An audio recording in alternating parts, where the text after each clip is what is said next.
Good afternoon, guys. This is Lee from Soul Sounds, just in this nice little Ford Fiesta. It's a 2010 model, and here we've got a DMX5020DABS that we've just installed. So you can see the fascia on this car. There's two different options available. This one's the one that just looks a little bit blocky and square, but from a driving position, the screen is totally usable. There is another fascia available, but it's a lot more laid back, so the screen sits further down, but on bright sunny days you can't see it, so it's useless. So this is our fascia of choice.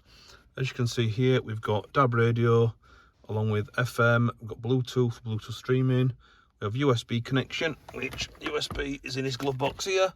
So into that he can plug in his Apple lead or an Android cable, and that'll give him Apple CarPlay or Android Auto for using maps, as well as better Spotify control and Apple Music control. We've utilised the basic roof area on this car, so for DAB we're using a splitter, which works fantastic, and also we've supplied a new hazard switch for this car into this fascia. You can see we've got a few different options. So I say you've got Bluetooth streaming, you've got Apple CarPlay and Android Auto when your phones are plugged in. For any further information on this radio or any other Kenwood radios, please give us a call on 0114 257 1550. Thank you very much.